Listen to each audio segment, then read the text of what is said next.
Good evening, everyone, and welcome to tonight's episode of Prospects After Dark. I am your host. I am Kyle Reese. I write about the minors for Birds on the Black.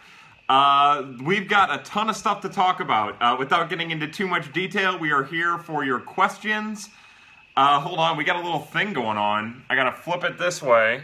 Sorry, and then I gotta flip it back this way. There we go. Yeah. Okay, so the first thing you're going to know about tonight's Prospects After Dark is I'm wearing this beautiful beanie cap that the lovely and talented Cardinals Gifts made for me. It says Birds. It's got our little thing.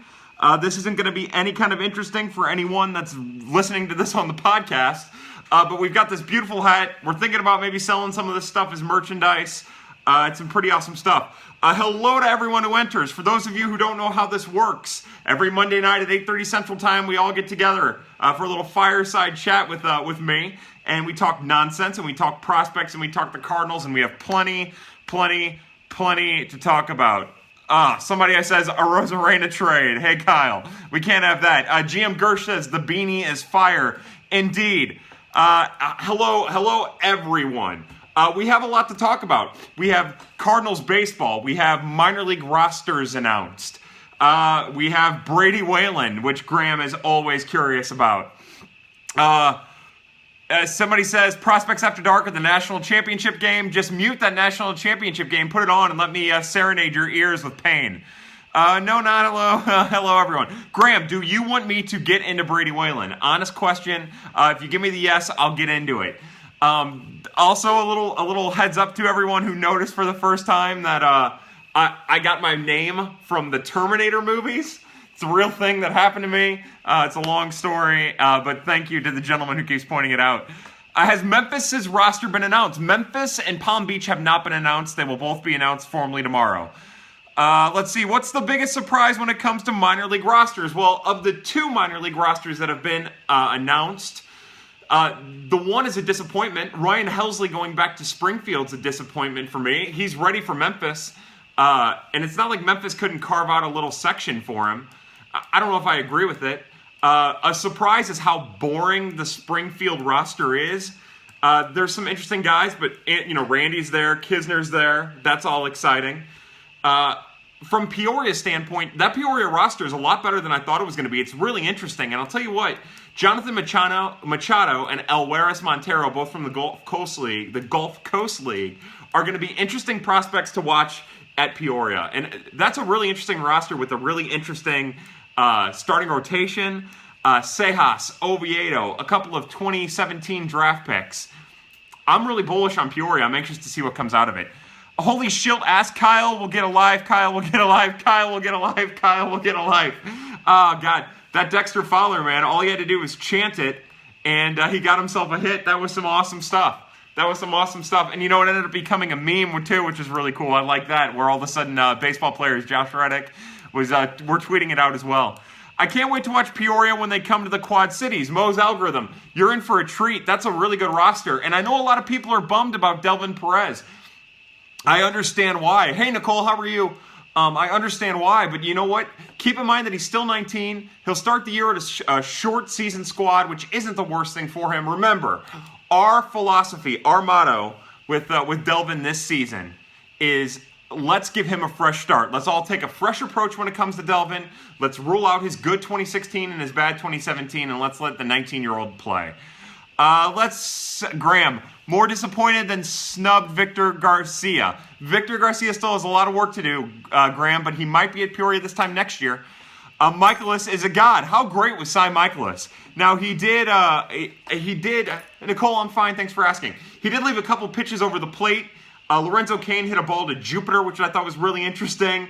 That's all to be expected. That curveball was nasty. When he was on, and that home run was my favorite moment of the season so far.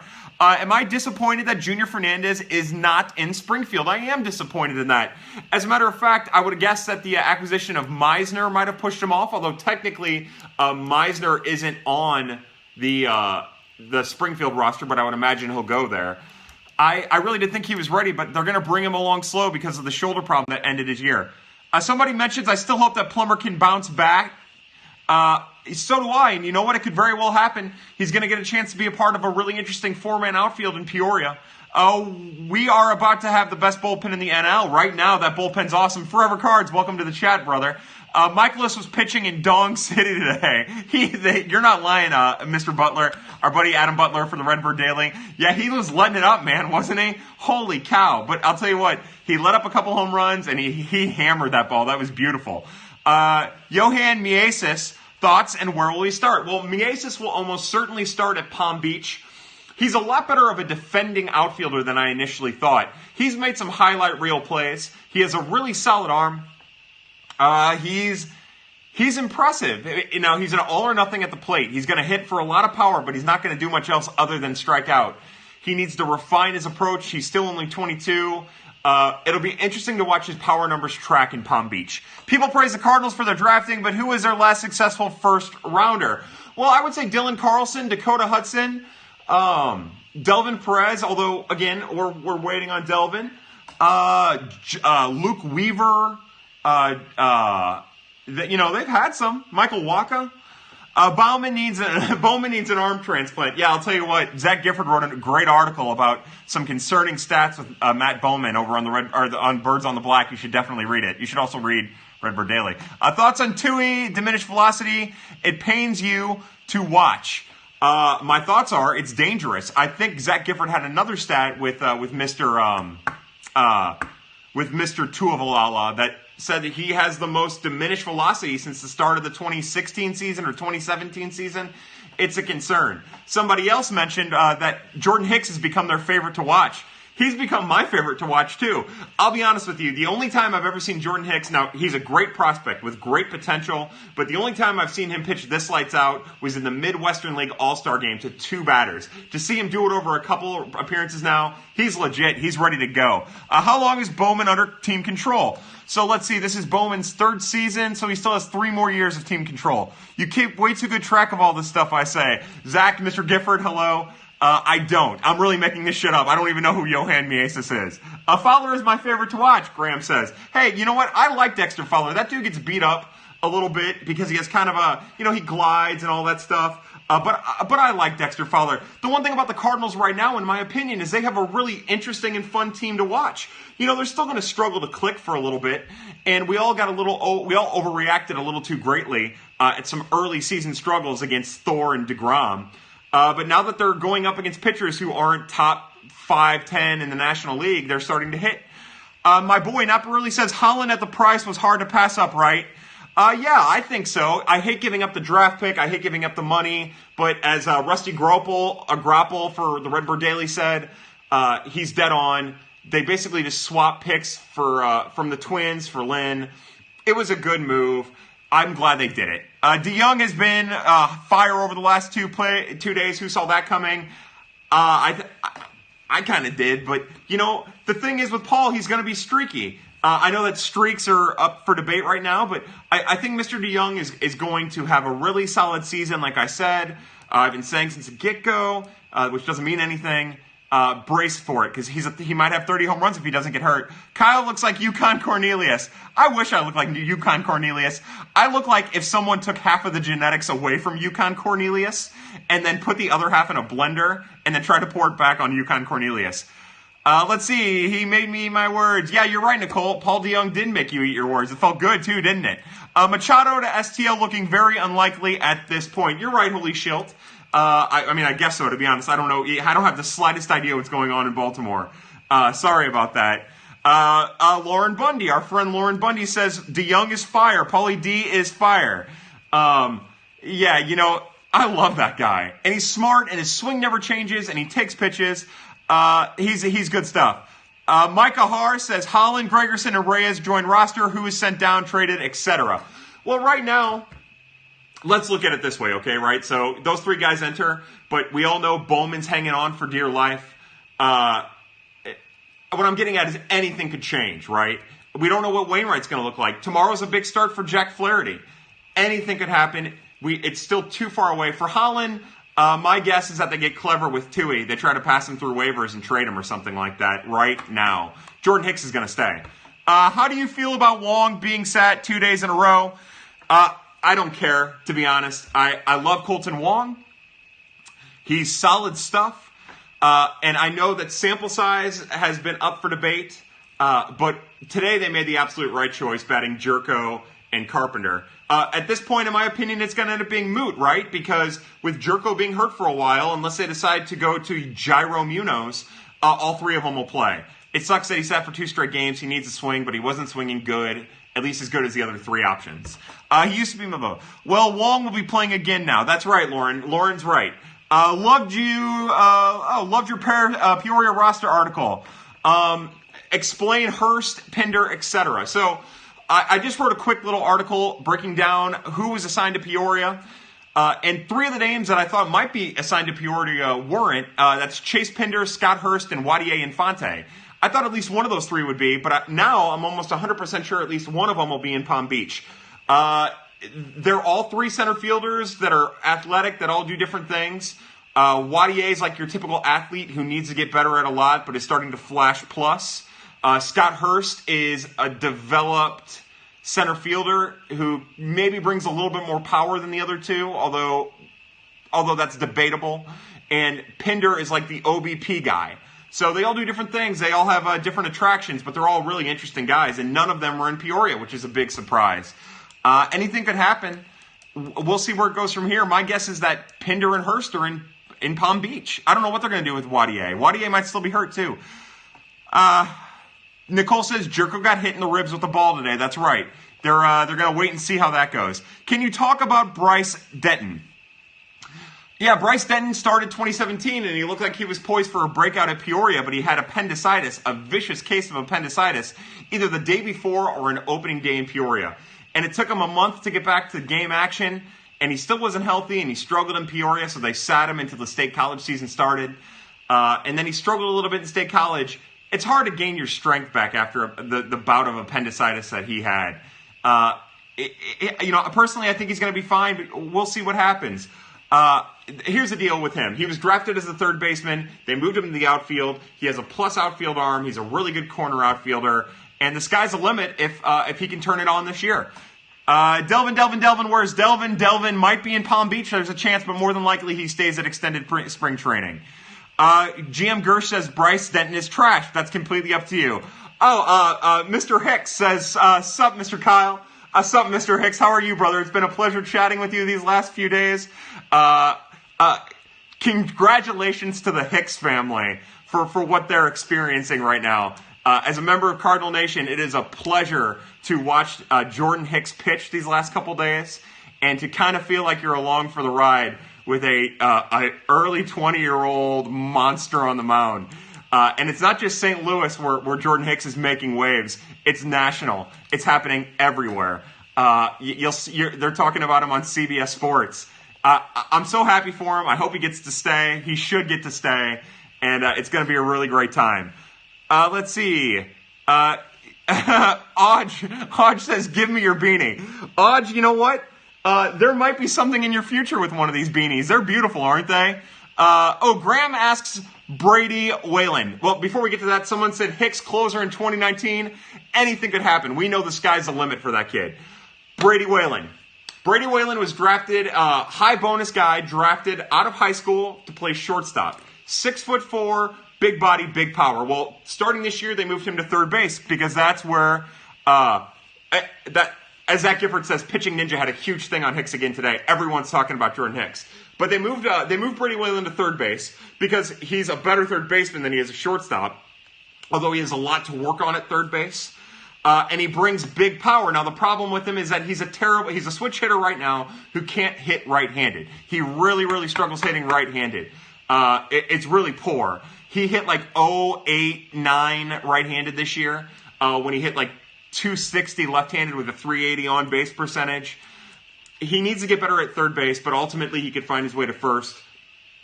I'm a big fan. I think he's going to have a breakout season. Hey, Crash is in here. Hey, Crash. All right, so we're getting derailed. Tonight, I'm drinking. Yeah, that's right. The regulars are here, and woot, break out the bourbon. So tonight's bourbon, I'm going really simple tonight. Nothing special. Just stopped at the store, got a quick. It's Jim Beam Double Oaked, twice barreled. It's good stuff. It's not bad. Jim Beam's a solid deal. So to everyone here tonight at Prospects After Dark, all of my loyal followers, all you new people, welcome. And how about we cheer tonight to the newest prospect to make a dent in the Cardinal Nation. To Jordan Hicks is our first cheer tonight. Ah, so good. Oh, Lauren's drinking wine.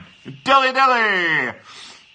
Crash asks Nick Plummer, where is he? Nick Plummer will start the year in Peoria. He'll be on a one of the 4 outfielders there. Peoria will be able to play with the DH, so he'll play nearly every day. He still wasn't hitting. He wasn't getting base hits, but he was still getting on base plenty. That's his game, and if he can just incorporate a little bit more, he'll be interesting. Kind of a weak outfielder. Unfortunately, it seemed like he took a step back defensively last year, so it'll be interesting to see what he does. Do you see Hicks' future as a reliever, or could he be made a starter? Well, it's funny how you word that question, because to me, I will always view him as a starter potential who they're turning into a reliever. He's built like a starter. He has the repertoire for a starter. He can dig down and get what he needs to get to be a starter. It's just right now he's a reliever. That's what the Cardinals need, and that's what's getting him playing time at the major leagues, and that's all that matters. But yeah, in the long term, I could definitely see him being a starter if the demand's there. Let's see, Nick Plummer hasn't been seen since we drafted him. Well, he did miss a year and a half because of various injuries, so for a while there he wasn't. Let's see, I'm drinking Mountain Dew tonight, all-nighter tonight.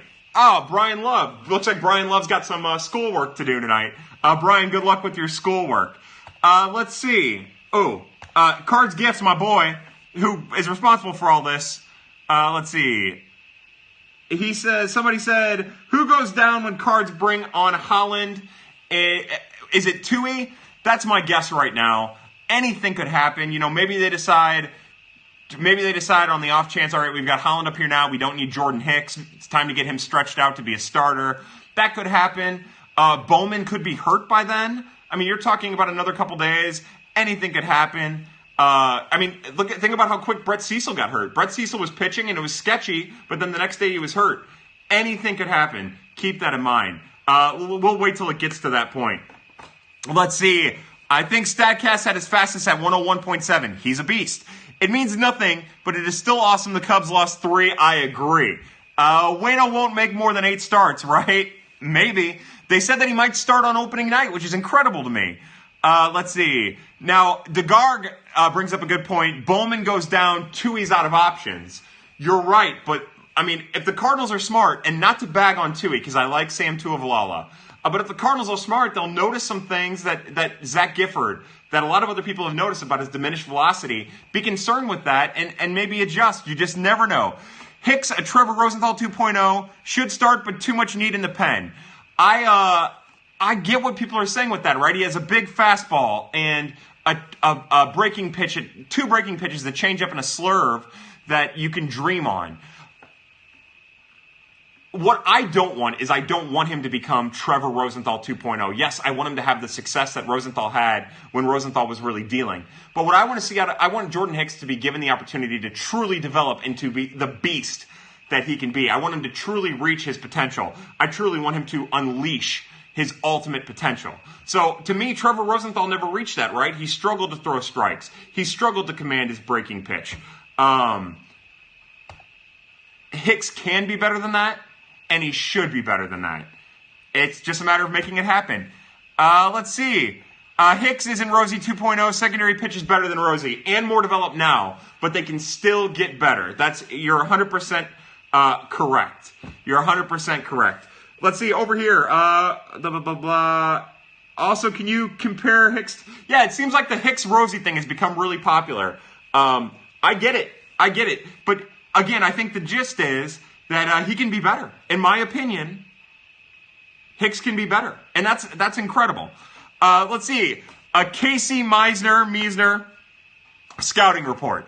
So, as J. David Reed and I talked on Twitter, thank you, J. David, for being a part of this.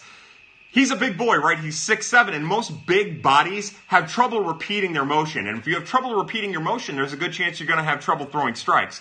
That's where Meisner is. He's a fastball changeup slider guy. He can throw a curve. He can throw some other pitches. but those are his three primary weapons. He throws too many balls. He throws in the low 90s in velocity. He's a really interesting guy that if he could just introduce more frequent consistency in his mechanics, he might be something worth writing home about. A lot of potential in that frame. Could Hicks get pushed up the rotation depth chart due to ML success? Yeah, absolutely. And believe it or not, I think we forget this, but it happened with Seamart and it happened with Trevor Rosenthal, right? Trevor Rosenthal got called up and then jumped the level to Springfield for temporarily and became a starter. So absolutely, yeah, if he maintains the success that he's showing right now and they need to send him down, he'll jump some people. He should jump some people because he's a monster right now. How about the guy from Japan who can hit? I think you're talking about Miles Michaelis, who we call Cy Michaelis or SS Michaelis. He was incredible today. Holy, you were talking about Michaelis. Miser is a poor man's Tyler Glasnow. They're both big bodies. He's like the cart lady version of Tyler Glasnow. Like, he's even just a step below Tyler Glasnow. And that's saying a lot because, Glasnow's bad. Somebody said Hicks will be Aaron Miller 2.0 or Andrew Miller 2.0. That could very well happen.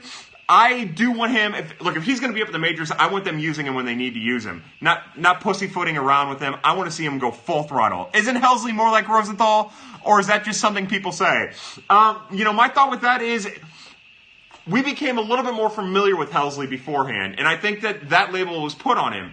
And then now that we're seeing Hicks, we're saying, oh, he's Rosenthal 2.0. When really what we should be learning from this is that these comparisons are really easy to throw around, right? They're easy and they're lazy, and I do it more than I should.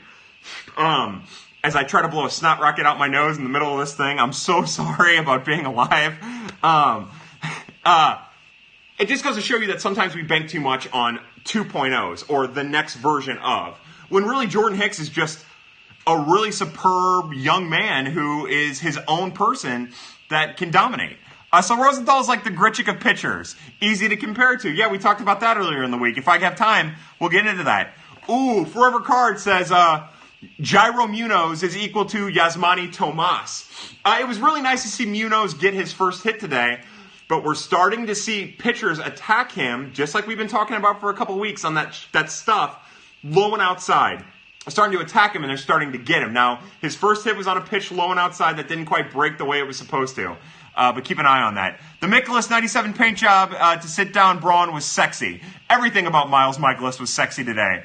Let's see. I'm not as high on Helsley as others. John Greco, I am. But we'll see. I hate that he's starting in Springfield. I wish he was in Memphis. Let's see. Munoz has a much better hit tool, less power. Yeah, than Thomas, for sure. Wilfredo Tovar is the next Ozzie Smith. Wilfredo Tovar is, how about this? He is the AAA version of Ozzie Smith. Is Steven Biscotti doing anything? Graham, I don't know. I meant to look. I meant to see how he and Gritchick were doing. I saw Aledmys Diaz was getting punked around a little bit. I don't know how any of the former Cardinals are doing. I haven't had time to look. I've been so wrapped up in what was going to happen with minor league assignments. I don't know about anyone else, but I'm excited to see Flaherty pitch tomorrow. Me too, Nicole. Me too. Michaelis is better than Ohtani this year? ? I don't think so, man. Michaelis was impressive today, but watching Ohtani on Sunday was incredible. That dude is nasty. Michaelis' curve is nasty, but I'm still taking Ohtani. Let's see. Sunwon Oh gave up a bomb. Gritchick hit a bomb off of Tanaka the other night. That's good. Crash, by the way, thank you for the shout-out on Twitter. I appreciate that. My fantasy team OBP is .220 right now. Oh, that's rough. There are over 200 Sarah Connors on Facebook. Now, this is important. This is jumping the gun into Kyle into Dark during Prospects After Dark. But the reason the Sarah Connor thing is important, again, I got my name from the movie Terminator, and my one goal here is to save humanity and impregnate a woman named Sarah Connor. So, I'm not saying I won't impregnate other women, I'm just saying that if you find one named Sarah Connor, send her my way. Max Schrock is legit. I wish he could get a chance in the majors, but there's not a spot. Max Schrock is he's going to end up starting the year in Memphis. That was one thing I didn't think about. Max Schrock was not on Springfield's roster, which means he will absolutely start the year at Memphis, which is good. He is legit. He has a legit contact tool. He covers a lot of plate. He's introducing a little bit more power. He's a semi-okay average second baseman. Take that for whatever that is. It's going to suck when Waino replaces Flaherty after Flaherty dominates. I hope that doesn't happen, but you're very well right, it could happen. We should trade Wong if he's not going to play every day. Forever Cards, you might be right, but keep in mind that Jerko was just hitting the ribs or whatever, and Wong is going to play now. Play the matchups. What is the most ill-fitting player on the current roster? So, it's one of the four, right? It's one of Martinez, Jose Martinez, that is, Matt Carpenter, Jed Jerko, and Colton Wong. It would have to be one of those four. And if I'm betting, Jose Martinez is just, he's a DH to me, and he rakes. But he's the one that I would trade of them all. I would think his value is higher now than it's ever been. He's just so terrible defensively. And it's not like you can hide him in left field because you have a packed outfield. So I love J Mart. I think he's a great player. I think he's going to run, but he would be my choice. Because it's either him or Colton Wong. And I'm not ready to give up on Wong. What is Schrock's MLB comparison? Well, what I said is Aaron Miles. For those of you who may or may not remember Aaron Miles, I think Aaron Miles. But I also think, as an ultimate ceiling, if he taps out his potential, I think you're talking about DJ LeMahieu. But again, that's if he reaches his ultimate potential, which, Zach Gifford and I were talking about a while back. That's like a 5% chance of happening. So just keep that in mind. He's a really solid, everyday second baseman. That's what he could be. Can't wait for Okendo and Willie Ovation on Thursday. I'll tell you what, we're going to have a lot of great ovations on Thursday, maybe even more so than usual. Kyle, I'm not ready to give up on Wong. What is Luke Dykstra up to? Getting his dad out of prison. We would miss J Mart's bat immensely if traded. You're probably right. But I would say with Carpenter, the way that Carpenter's swinging a little bit, although he looked weird today. Jerko, if Jerko's healthy, I don't know. You're probably right. You're probably right. I don't want to lose any of the guys. Let me rephrase my answer to that prior question. I don't think there is an ill fit on this roster. I think if it's handled well, then everyone fits in perfectly. I would like Jairo Munez to go back to AAA. My own personal, I want him to go back to AAA and develop a little bit.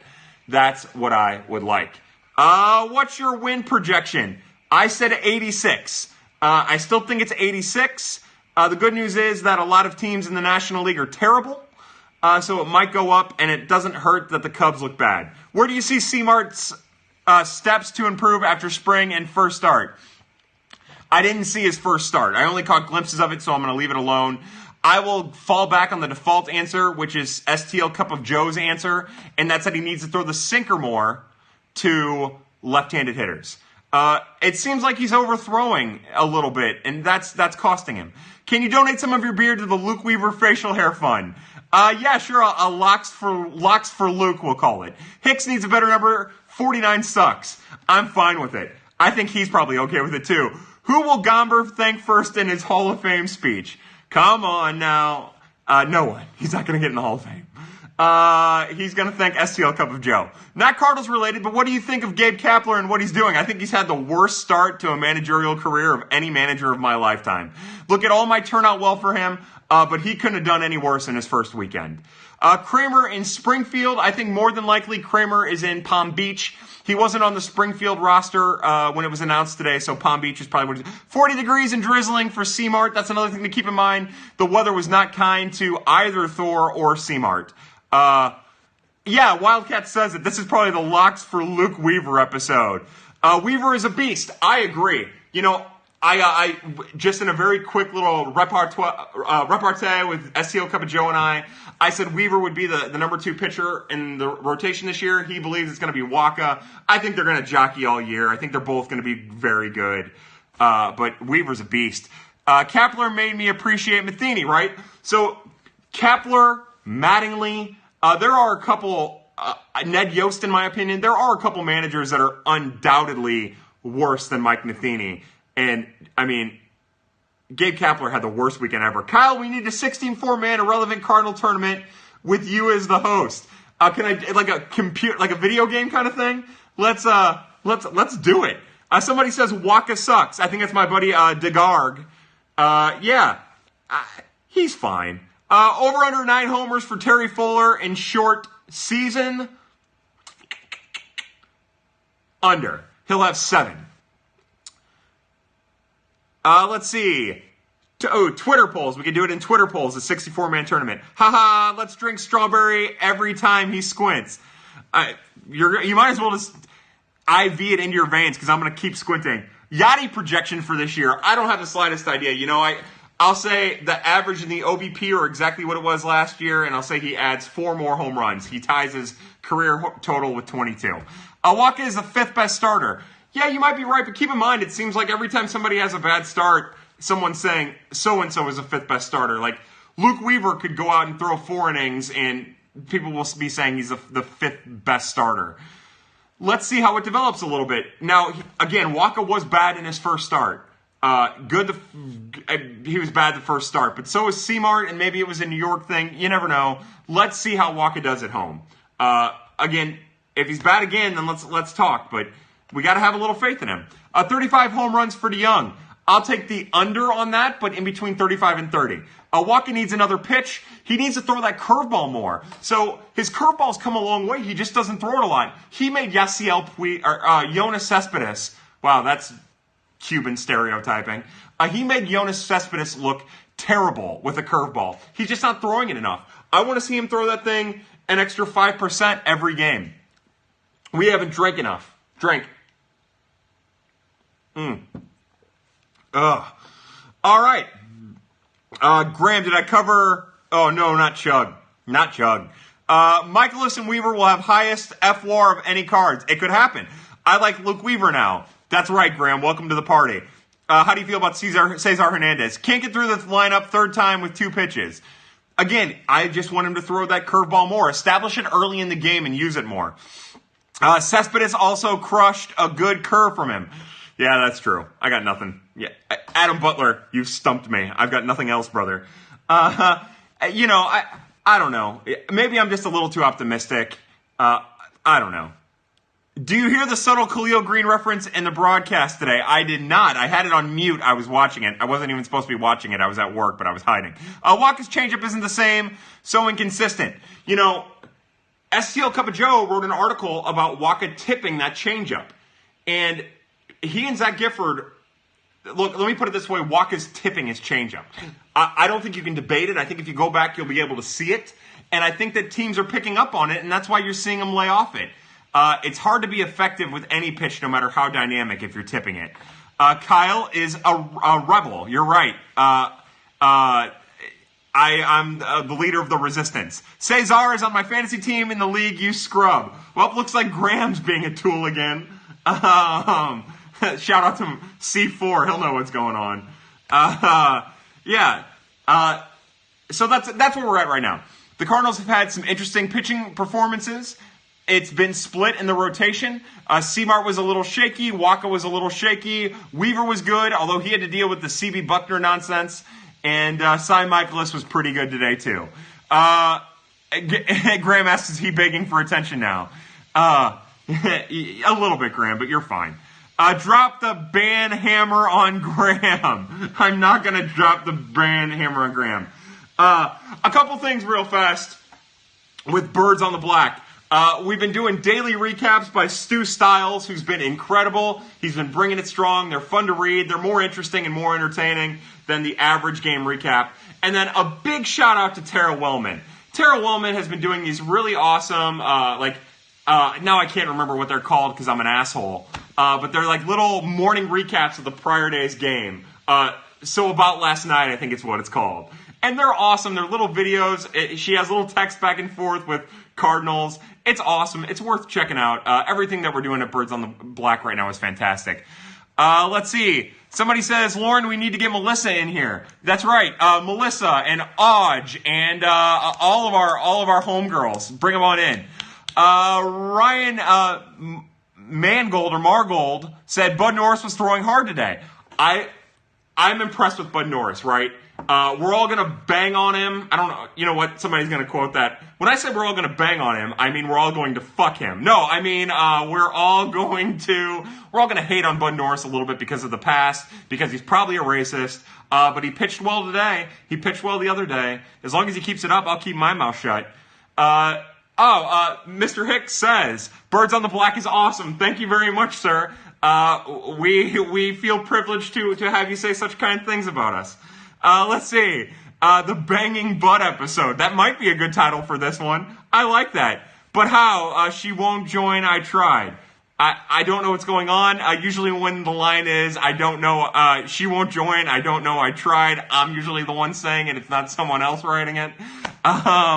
What do you expect from Gregerson?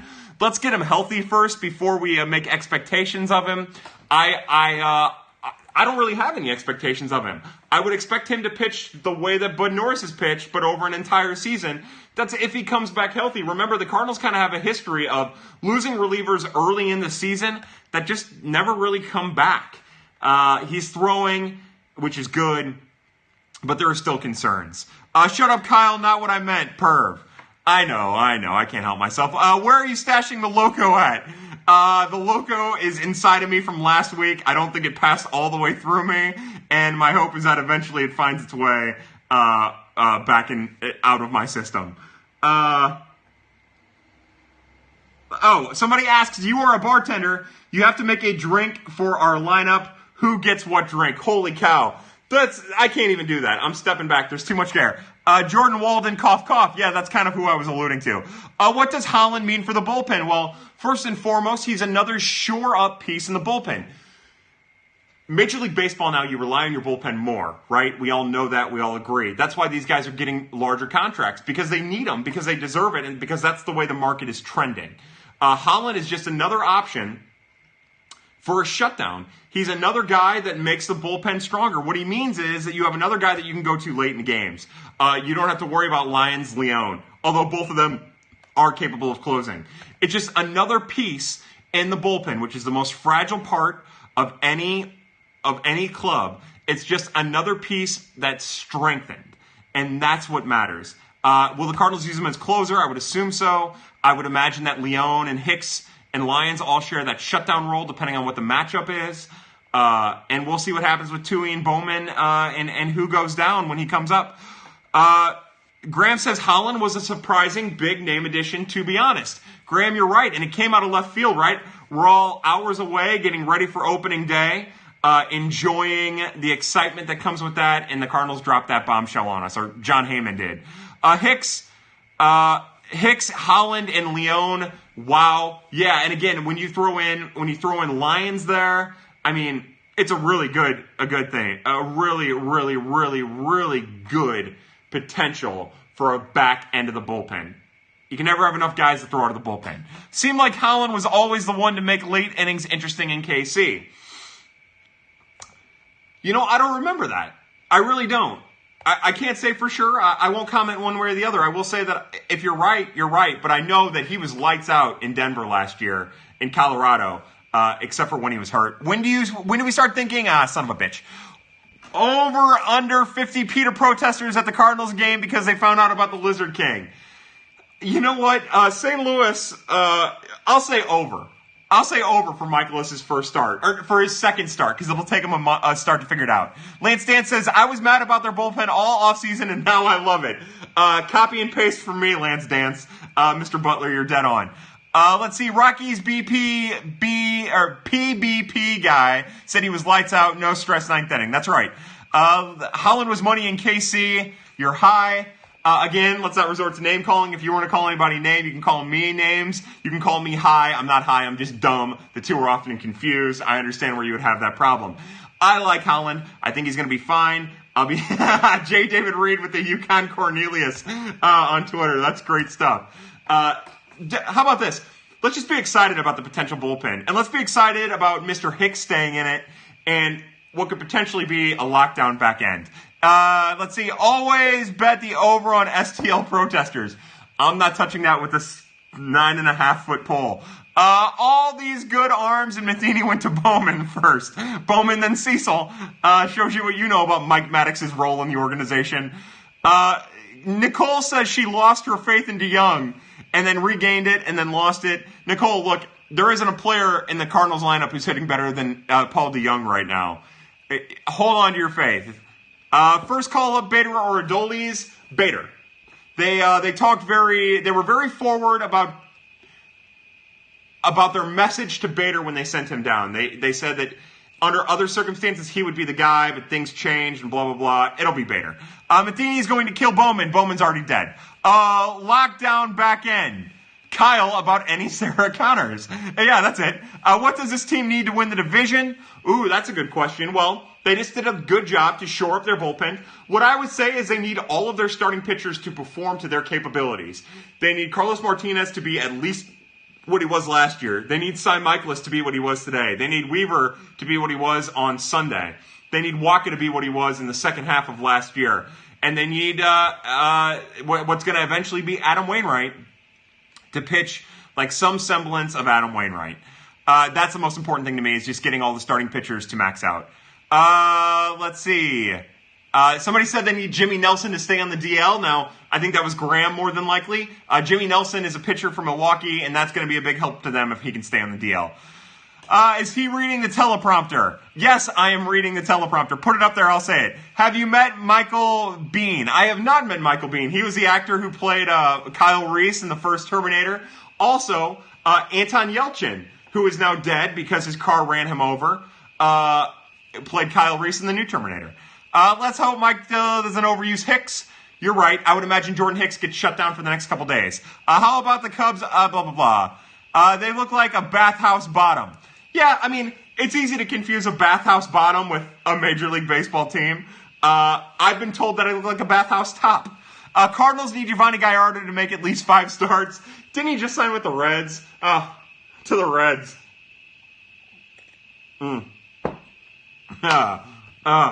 Bathhouse bottom. I like that. Whoever said the bathhouse bottom, they win tonight.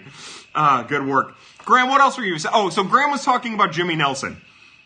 Again, Jimmy Nelson is a stud pitcher from Milwaukee who's on the DL right now, had some arm problems, and now you just hope that he doesn't come back from Milwaukee because that would be a big shot in the arm. We're still early. Anything could happen. Yeah, somebody says he got DFA'd talking about Giovanni Gallardo. Got DFA'd by Milwaukee, and then after getting hammered and then picked up by the Reds. Let's see. We need Flaherty and Sheriff as starters. Now, Nicole, Sheriff has never started in the minors, so that's not a real thing. It'd be interesting to watch, though. And Flaherty we're going to get to see tomorrow. I'm really excited for tomorrow's game. C70, hey, what's going on, Daniel? Daniel says slick hat, right? Isn't that thing beautiful? It's absolutely beautiful. I'm trying to get Cardinals gifts to make everything. I asked for underwear. I asked for shorts, for pants, for condoms. Not like I'm going to use them. Take that however you want, Sarah Connor. I want them to make everything because I want to be head to toe. Hoodies, I want to be head to toe in Birds on the Black because this stuff is incredible. Hicks looks much better in 49 than Horton ever did. Coin that phrase, DeGarg. Put that on your epitaph.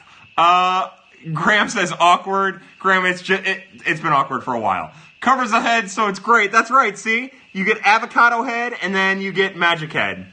Imagine if Reyes comes back and dominates. Just imagine. Let's see if is it bad that my number 1 in a 12-team league is Chase Anderson? It could be worse, but it probably could be a lot better. Did we just go into Kyle After Dark? It's 4:40.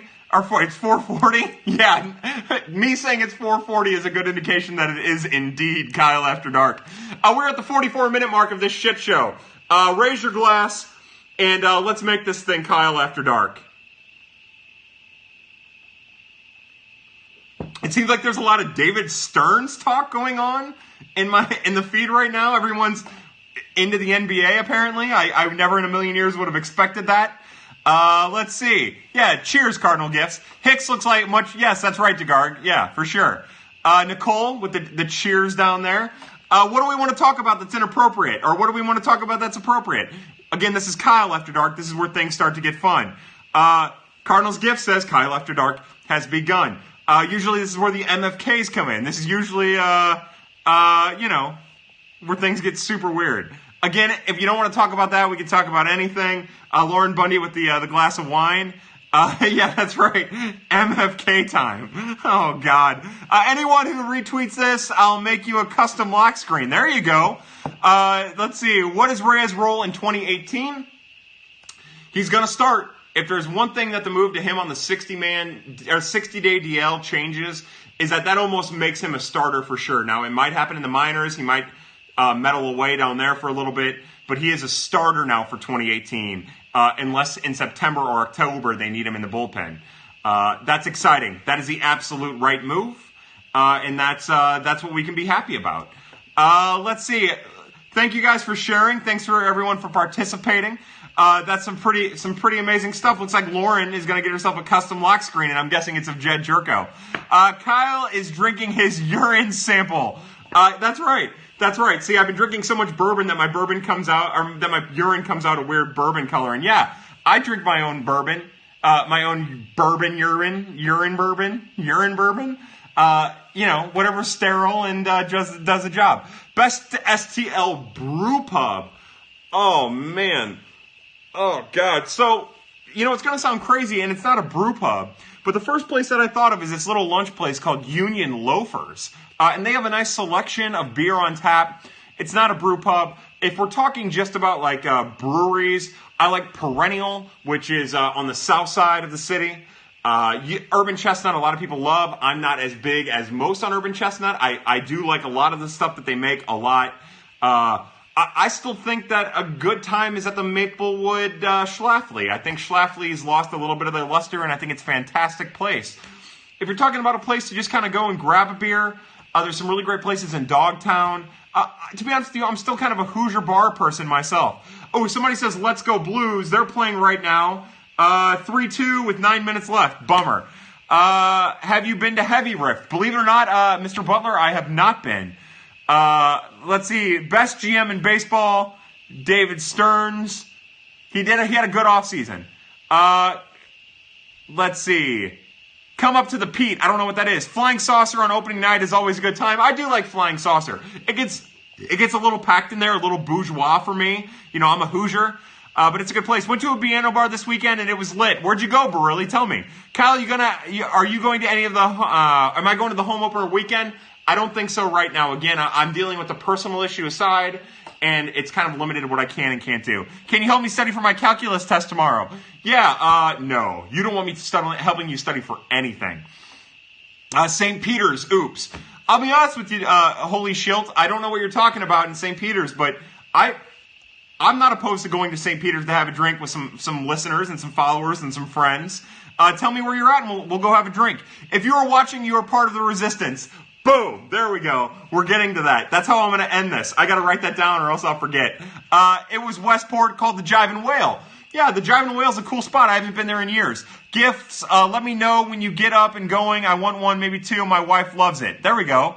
Let's see. MFK, Hicks, Holland, and Michaelis. At first, I want to marry Hicks. It's weird now. And then Michaelis, because of his wife, is the bang, and then you'd have to murder the other one. Schwartz just missed an open net. R.I.P. the Blues playoffs. Oh, no. Oh, he really did, too. Oh, my God. Somebody said weird. That's probably Nicole, more than likely, telling me I'm weird. Embrace the weird, Nicole. Life's too short, have fun, get weird. DeGarg, as... Cards Gift says, thank you. Thank you so much again for participating as often as you have. Thanks to everyone for participating the way that they've been participating. Nicole says, yeah, it was me that mentioned, that was weird. Nicole, you have to admit that the weird's kind of fun, right? There is a great motto on a billboard or on the side of a building in Portland, and I can't think of what it's called right now. I'm going to try to pull it up. It says something like, for freaks, sideshows, and clowns, or something like that. Yeah, Lauren says weird is fun. Weird is absolutely fun. Weird is the most fun. Weird is letting loose. Weird is being unabashedly yourself in the most beautiful way. And not taking things too seriously. Just enjoying life. Gifts. Let's see. Thoughts on Norris so far? I'm a big fan of what Bud Norris has done. I mentioned in a UCB roundtable that I thought Bud Norris would be a surprise this year, and I was clear to say that I thought he'd be average as opposed to below average, like many thought. But he's earned his paycheck, and as long as he continues to earn his paycheck, we're fine. Let's see. When you do an MFK with Hicks with the family in the chat. You know what? They're good people. They know I'm just joking. And if not, I don't mean it, I swear. Porn stash Michaelis, talk is back. There we go. We love a good porn stash on Prospects After Dark, on Kyle After Dark.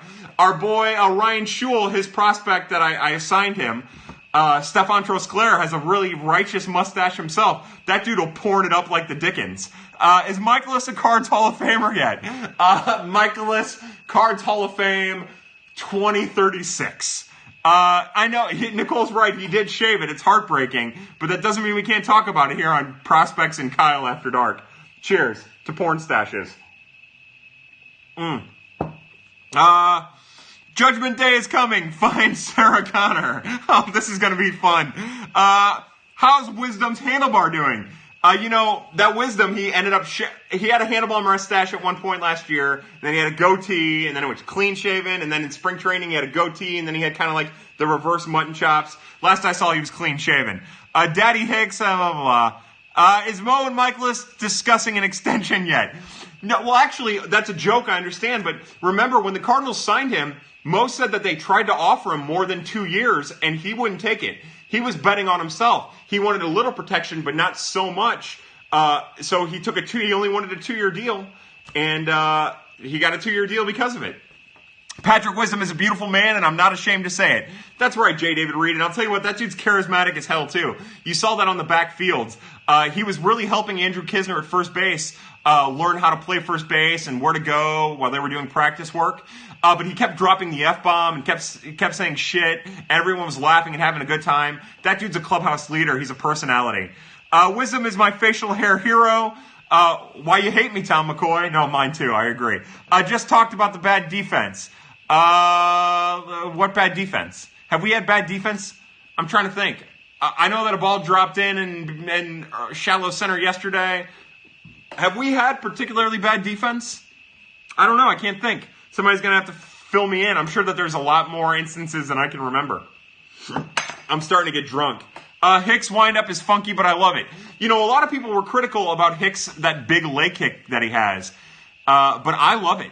I love it. And it helps him disguise the ball, and it helps him finish his grip of the ball. And I don't want him to change anything. Fam is stressing me out. Me too. Keith Hernandez talked about the bad defense.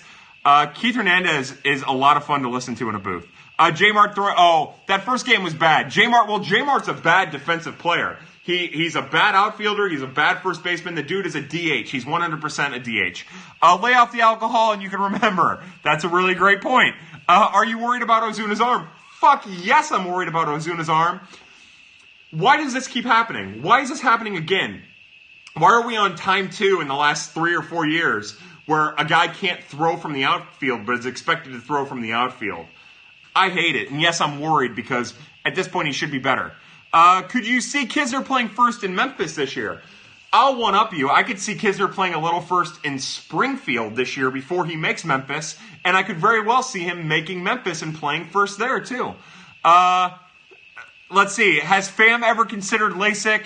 So I think the issue with Pham in those eyes is he's actually already gone through LASIK, or he can't go through LASIK because of the keratosis or whatever it's called. I'm butchering the title of the ailment that he has, but I don't know if he can. Hey Ryan, I think I saw Ryan. Cool, you made it. I think that means Ryan Schul's here. Ryan, we were just talking about you and your boy Stefan Trosclair and porn mustaches. Welcome to it. Did you see Matt Adams' 460-foot missile? Yeah, J. David, man, he hammered that thing. Holy cow.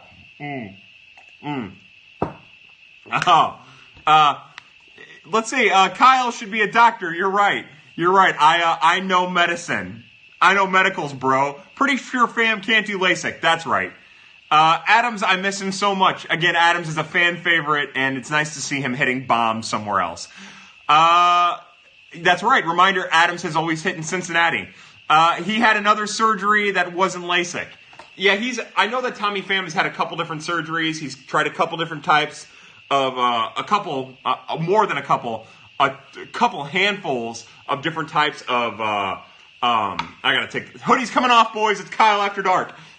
He's had a couple different types of, contacts. He's dealing with a very, very, unique disease, and he's trying to handle it as best he can. Ryan Schul says, Great American Ballpark is always empty. Yes, it is. There are a lot of ballparks these days that are empty. Take it off, Kyle. Yeah, take it off. Let's see. He's fine, though, taking a few walks so far. You can tell over the last couple days that he's starting to come back. He's going with pitches. He's had a couple hits to right field. That's right. Fly the L says, I know medicals, bro. You know, one of these Prospects After Darks we're going to take to Twitter. And I'm going to say shirtless or with a shirt. And if shirtless wins, I'll do the entire damn show shirtless. Hey, Kyle, when does Memphis start the season? Everybody in the organization starts on the 5th. Peoria, Palm Beach, Springfield, Memphis. Their season starts on the 5th. I think Memphis' home opener is next Monday or Tuesday, but I don't remember for sure. I'll do it, Nicole, I promise. I got a hairy chest. I don't want to like ruin the surprise, but all I'm going to wear is this and my Prospects After Dark man thong, and we'll get drunk and see what happens. You know, this is America. Let's see. Pounding Bud episode. That's a good one. I like that. I like the Pounding Bud. DeYoung's plate discipline has improved so much. I think it's improved for sure, GM Gersh, but I think what's getting lost is that he doesn't look that much different to me. This is the same kid that I saw play at Springfield and Memphis over the last 2 years. What's different with him as opposed to Randall Grichuk, and this is one thing that I was always trying to convey with DeYoung and Grichuk, is DeYoung will take a 5-pitch at bat. Grichuk, 3-4 pitch at bat. He has a good eye. He's smart. He stays within himself, and that makes a big difference. DeYoung and Grichuk are two completely different people, and DeYoung really is a smart man with a compact, tight swing who can get to any part of the plate. Great plate coverage. He's for real. He's exciting. I forgot it was Monday, so I'm here. Hey, Rebby, nice to see you. My wife once, son of a bitch, I simulated a season of MLB The Show, and Cecil had a sub-2 ERA. I guess it could still happen. Graham asked me, "Are you saying Grichuk's dumb?" I'm saying Grichuk's dumb, yeah, but in like the playful way that he still bangs chicks over at patios. Gifts, thanks for the shout out during the game today. STL chirps. GM Gersh, I'm going to give GM Gersh a shout out. He had a great stat about Paul DeYoung and Albert Pujols and Ray Langford. And that was really great. That was good digging, buddy. Thoughts on Connor Green? I'm a big Connor Green fan. Connor Green will be in the Springfield rotation to start the year. Big curveball. I want to see him throw more. Fastball up in the high 90s.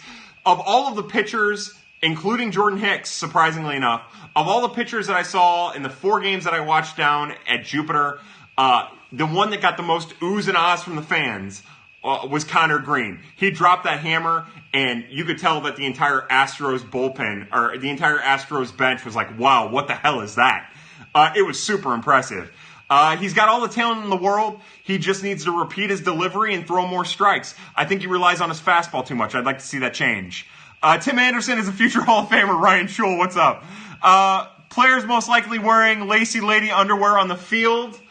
You know, Yachty, here's the thing about Yachty, right? If I'm going lacy underwear, Yachty seems like the lacy underwear. You know, he's got those neck tats to make him look tough, but he's probably got his nipples pierced. What do they call that? A Prince Albert in his dong. There's no telling, but I'll say he's the one most likely to be wearing ladies' underwear. Mayer's going down with Holland is ready. We'll see what happens. We still have a couple days. I know that Mayer's, to me, it's in between Mayer's and Tui. Now, Mayer's does have options. Tui would have to go through the waiver process. That really changes some stuff. But we'll see what happens. Mayer is the path of least resistance. So, yeah, probably. Top card, blah, blah, blah. The Prince Albert episode. Let's see. Tui needs to go. John Greco, you might be right. What I know is that the Cardinals need to use Tui, and they need to use Mayers, and they need to see which one's worse. Because right now it's a push, and if you're doing the path of least resistance, it's Mayers. But is that the best thing for your team? And I know you just secured another piece to your bullpen, but let's make everyone as good as possible. Do you think Tui's currently has any trade value? Well, let me say this. If Josh Lucas has trade value, then Sam Tuivailala has trade value. And let me say this on top of that. Mozeliak was saying all winter that the player that they were asked about the most at the trade deadline was Sam Tuivailala. Now would be the time I would flip him. Who in the bullpen do you feel most uneasy about? Right now, Ryan Sheriff, and then Sam Tuivailala. Although Sheriff will regain my trust. It's just that I haven't seen him much.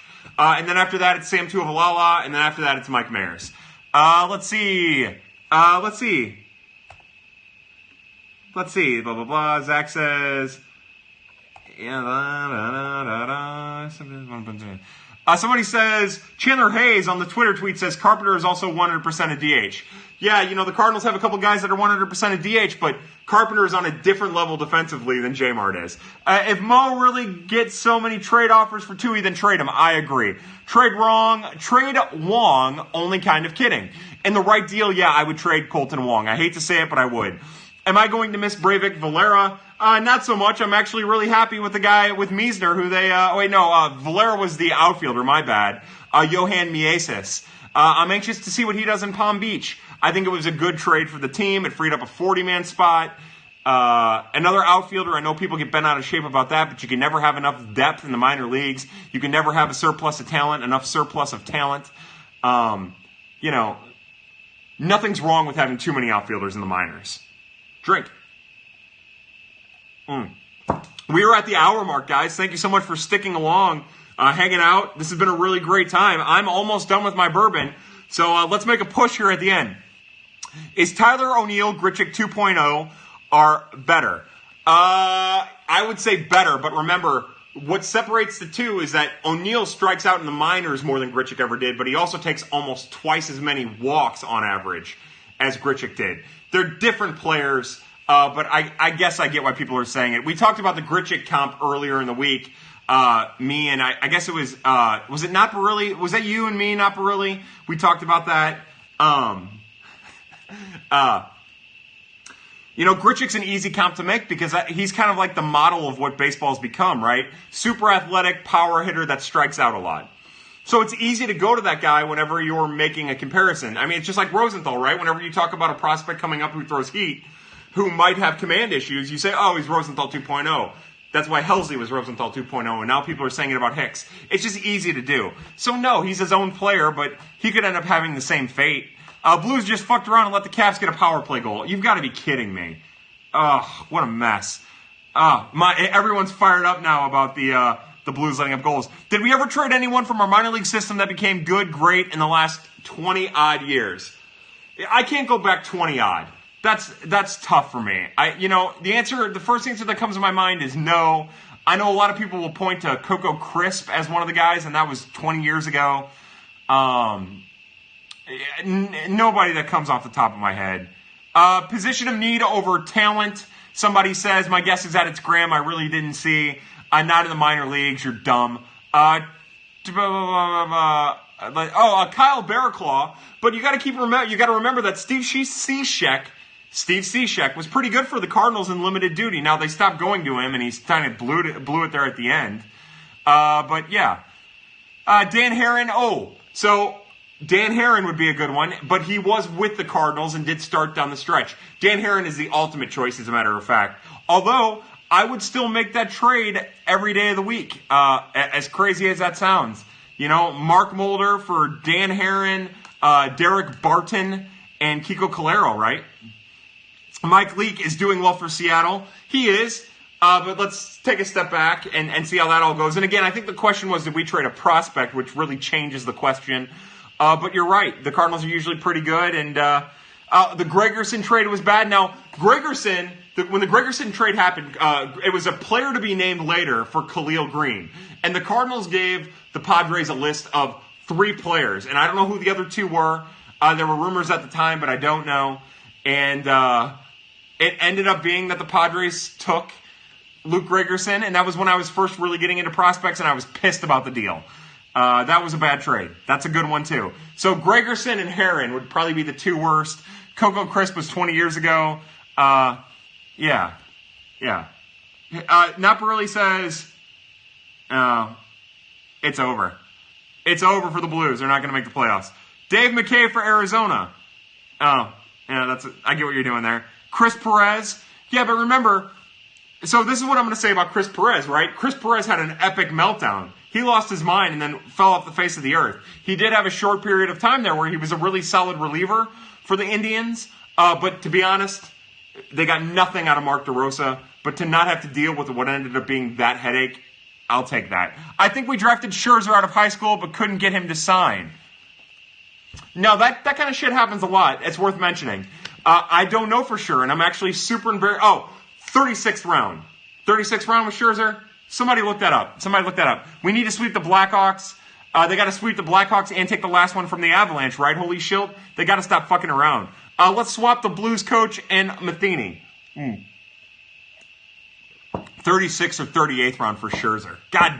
But you got to remember that happens a lot. That doesn't mean anything. A lot of times they'll draft local kids or kids with affiliation to the organization, kids of former players. That's just what happens. You get used to it. It doesn't mean anything. They probably never had the intention of signing him for anything realistic. And Scherzer was always a big-time recruit who was going to go to Missouri and blow the world apart. 43rd round in 2003. That's right.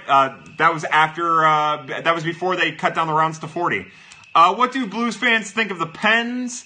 I think we're really envious of the Pens. I think that we recognize that they are a super skilled team that have had a lot of success that we wish we could have. Let's see.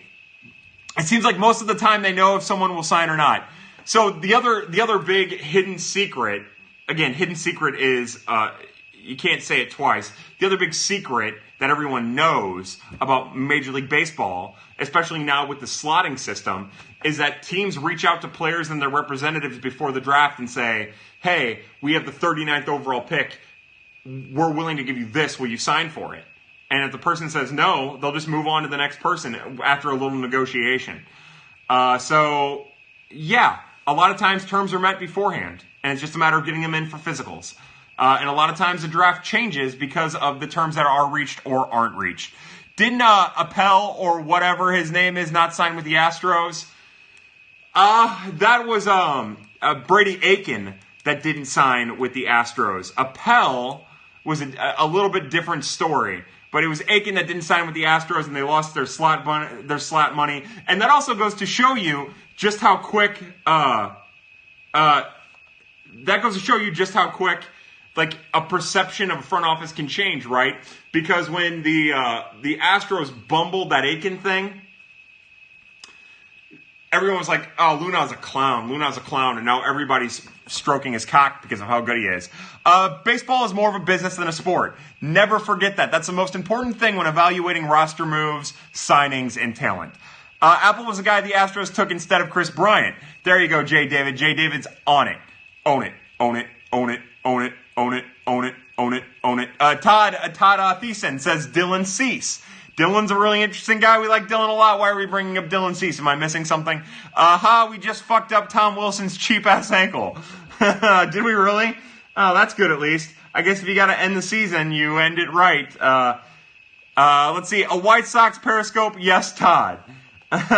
We'll do it one of the days, Graham, and Forever Cards. Look, Dylan Cease, Alec Hansen, Luis Robert. You guys know I'm on board. Dane Dunsing, I like them all. Where is your prom picture? I masturbated all over it last week. No, the Astros took Bregman instead of Bryant. No, that's not true there. Bryant, Correa, and Altuve, my God. It would have been incredible. Are you a Tim Anderson fan? Yes, I'm a Tim Anderson fan. Maybe not to the level of one Ryan Shule, but I am. Astros took Bregman instead of Brendan Rodgers. If the Avs lose tonight, the Blues are still fine. What are the Avs doing? I need an update. During the White Sox series. Sorry, we got a couple different things going on, and I already forgot that we're going to turn this thing into a podcast, and I'm losing my damn mind. Rebby Grill says, and Kyle After Dark. Rebby, we've been flirting with Kyle After Dark now for like the last half an hour. We go in and out, like me in my fleshlight. I inherited Cease in another league. Keep him. Fuck yes, you keep Cease. They're playing the Kings. Avs just started, so they're on the West Coast. All right. Well, I guess we'll have to tune into that game too, huh? That's just as important as tonight's Blues affair. Yeah. So let's see. We've had good MFK Marry Fuck Kill talk. We've had good fleshlight talk. We've had good prospect talk. We've had good Cardinals talk. I'm going to pour it. Chris Bryant was drafted by the Blue Jays in the 18th round. Again, I go in and out like me and my fleshlight. Kyle, hey, look, at least I'm honest. And I'll be honest, I don't have a fleshlight. I wouldn't know how to clean it, and that scares me. I get AIDS from a fleshlight. Villanova up 14 in the second half. I'd have taken the over on that. Villanova was always going to steamroll that Michigan team. It looks like Kyle After Dark will need to go another 3 hours.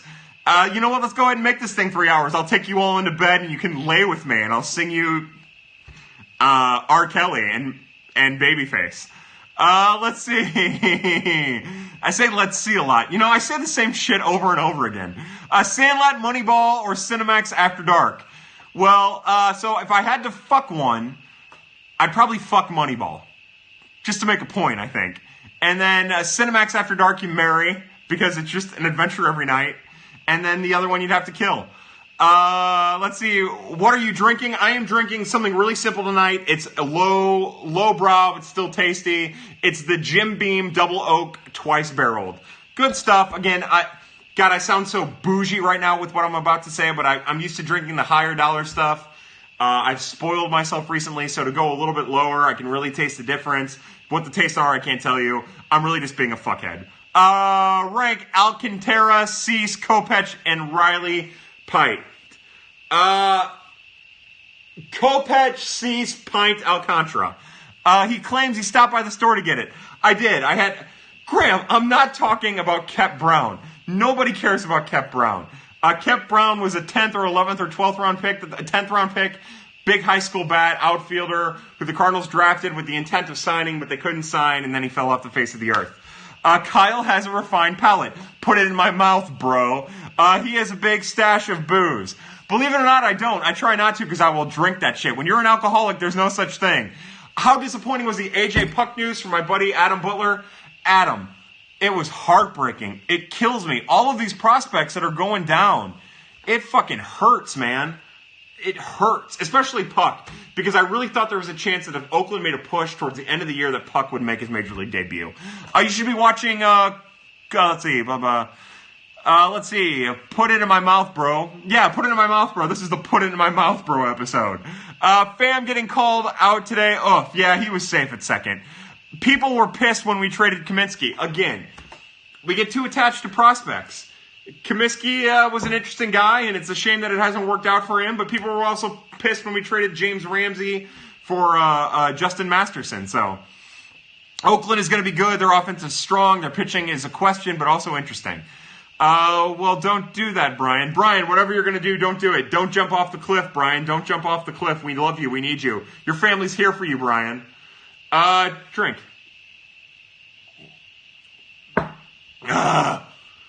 Let's see. Masterson was the greatest of all time. Do you remember how good Justin Masterson was before he got hurt? Who was traded for Matt Holliday? That was Shane Peterson. Oh my God. Brett Wallace, Shane Peterson, and, oh my God, the pitcher. I can't believe I'm fucking up. Clayton Mortensen. God damn it. I'm better than that. I'm so sorry. Brett Wallace, Shane Peterson, and Clayton Mortensen. Charlie Tilson was traded for oh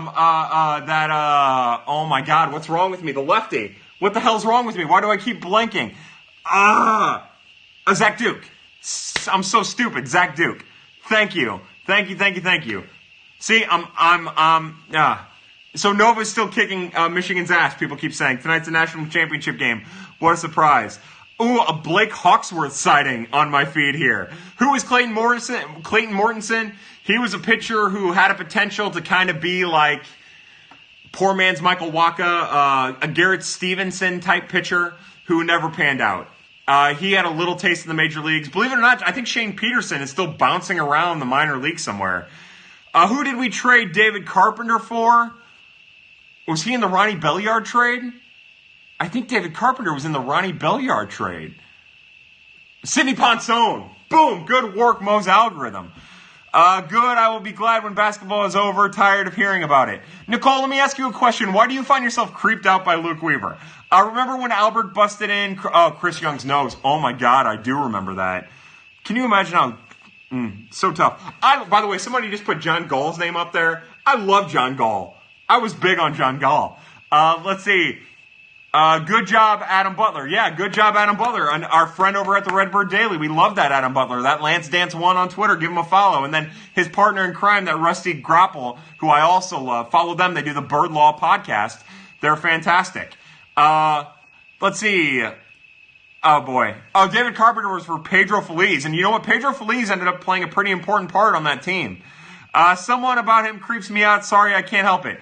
How about this, Nicole? I'm not saying I disagree with you. There's something a little creepy about him. But you can't feel a way. Well, you can do whatever the fuck you want. But define why you find him creepy. Because I'd love to know. I think it's great. Somebody said something about Johnny Rodriguez. We call him Johnny Load, as TLR would say. Drop 2. Bader, Eloy, Kyle Tucker, Voigt, Brendan Rodgers. I don't know. I don't know what that question meant. I'm sorry, Tatis. And Alan Craig and Joe Kelly for John Lackey was a great trade. People were pissed about that. Let's see. How much cocaine did you just do? I did all the cocaine, brother. I snorted it right off of this hooker's ass over here in the corner. Matt Carpenter's defense creeps me out. It's not as bad as Jonathan Rodriguez, as Jose Martinez. I'm not sure I can put my finger on it. That's okay. Braden Looper. Braden Looper had a really solid major league career. Lauren Bundy asks, is it his facial hair? That's creepy shit.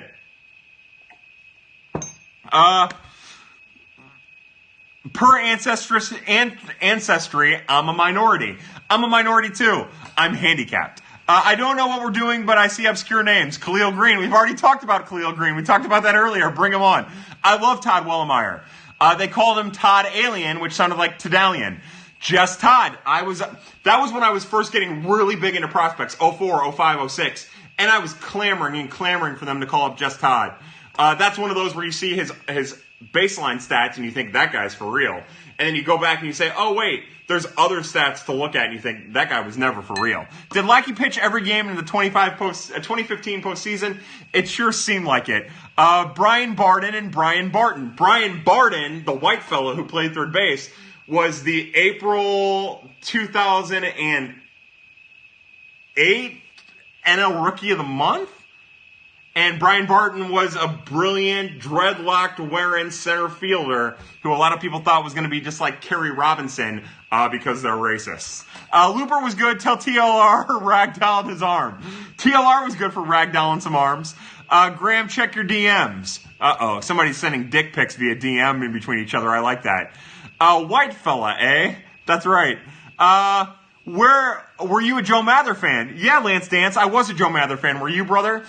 I really thought after he busted out that one half of a season that he was gonna take over, and it never happened. There's lessons to learn there when we talk about prospects. Let's see. Obscure 89 Chris Carpenter. Sure. Mike Laga. Matheny is great for ragdolling arms, better than anyone. Who are we trading for Hosmer? Hello, Ryan Schul. Welcome back to the chat. Cards wasted the Julio Lugo years. That's the line of the night. Bring Nick Stavanoa back. Nick Stavanoa is pounding Japanese women. Gonna get some new... Oh, son of a bitch. Let's see. Larry Bigby, I gotta be the first. That is the first Larry Bigby reference. Good work, Trent Epple. We appreciate it. You can't bring up Larry Bigby without talking about Ray King and Aaron Miles. I want shortstop Ryan Jackson back over Cosma. This is a lot of fun. This is what this thing ends up dovetailing in. MFKs of me and talking about obscure former Cardinals. What league will Tommy Edman win the MVP in this year? All of the leagues. See, now we're at the point where we're just naming off useless former Cardinals. Somebody said Eduardo Sanchez. Hold on. Eduardo Sanchez was supposed to be the next big prospect, right? He was supposed to be the next big relief pitching prospect. Big K, big velocity. Back in those days, big velocity was 97, 98. And it never materialized. There is a lesson to learn there. Remember, minor league prospects that are relief pitchers for the duration of their minor league career have a more volatile track record in the majors. Most of the time, your good relief pitchers at the major league levels are failed starters. So when you see a 24-year-old in Memphis who has 24 saves and a sub-3 ERA, who's only ever been a relief pitcher, take that for what it is. It doesn't really mean anything. Let's see. Scott Spezio was good at the shrugs. I'm assuming it's drugs. That dude loved drugs. Yeah, Sanchez couldn't get John Dobble. Holy hell, John Dobble, welcome to our little chat, brother. Thank you for joining. I'm going to clap for you.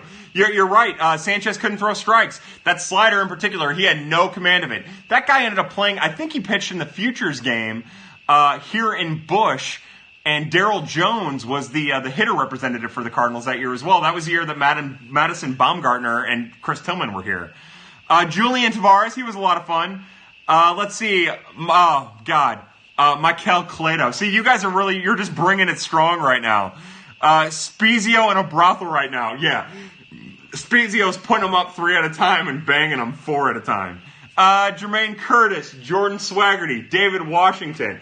But by the way, you be careful what you say about my Jordan Swaggerty. I love that goddamn Jordan Swaggerty. I loved him with all my heart. Injuries took Jordan Swaggerty away from us. It's heartbreaking. Kelvin Jimenez. Oh, hey, no, we like Greg Olson. Greg Olson's having a good raking session there. Kyle, do you remember Chris Perez? Yeah, we talked about Chris Perez just a few minutes ago. Remember, Chris Perez was traded for Mark DeRosa and was a really solid closer for the Indians for a little bit before his brain melted and he acted like a racist in social media. I own Jordan Swaggerty Scherzi. That's my boy, Adam Butler. That's my boy. You've got good taste, buddy. Let's see. Who said Swaggerty? God damn it. That's my thought, too. It hurts, man.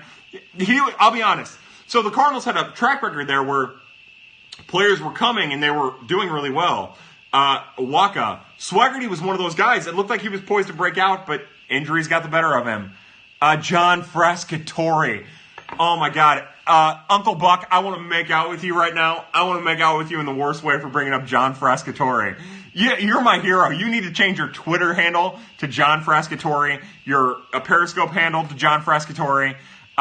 Didn't Perez get caught with weed getting sent via the mail? That is 100% true. Yeah, that dude totally imploded. Can we talk, can we all take a drink for Chambers? He my boy. Everyone, this is for Adron Chambers. Chambers, you my boy. Oh, you're coming after me with a tutor as a Hall of Famer over Langford. Total troll job going on. What a gangsta.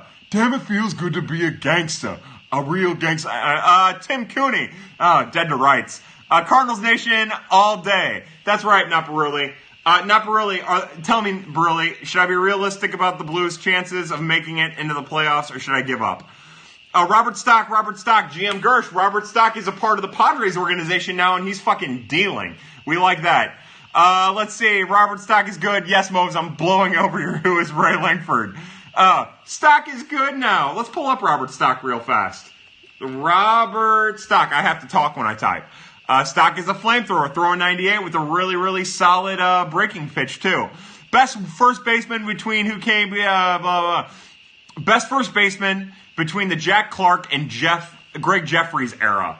You tell me, Jay David. You're going to give a better answer than me. God, I was still so young. Give it to me, buddy.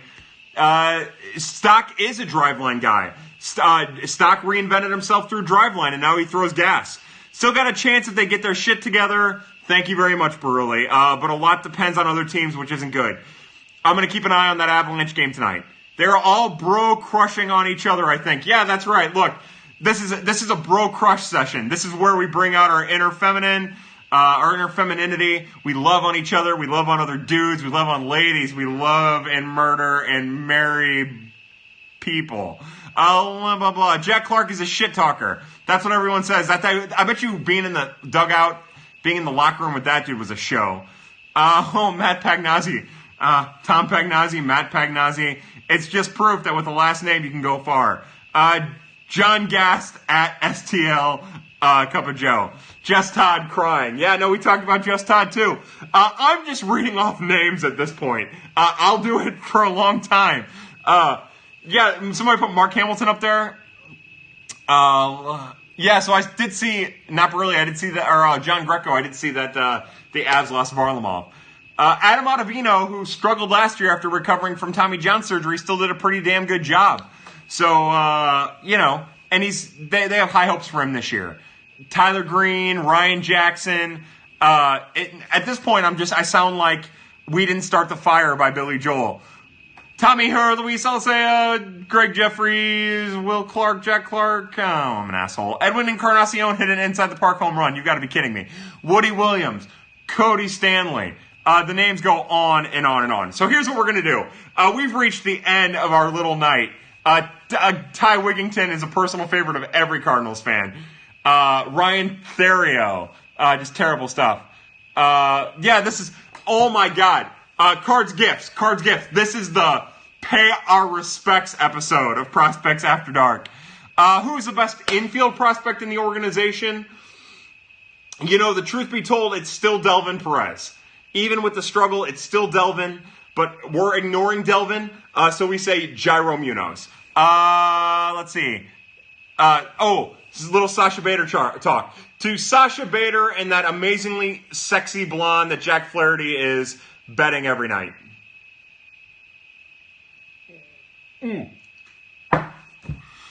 All right, folks. Well, to everyone who tuned in tonight, to the amazing, and also everyone who tunes in, we have a great thing going on. It's incredible. Hold on, I gotta scroll down to my Twitter mentions because there's something I have to say to end this. How about this? This is what we'll say. Adam Butler's been on here. I want to say one more time. Listen to the Bird Law podcast with him and Rusty Grapple. It's been incredible. STL Cup of Joe has some amazing stuff planned at Birds on the Black. He's working on Jordan Hicks. He's going to talk to Jordan Hicks via phone. We're going to have a little sit-down chat with the lovely and talented Tara Wellman, and I are going to have a sit-down chat with the lovely and talented Hicks parents. We're really excited about that. You should tune that in.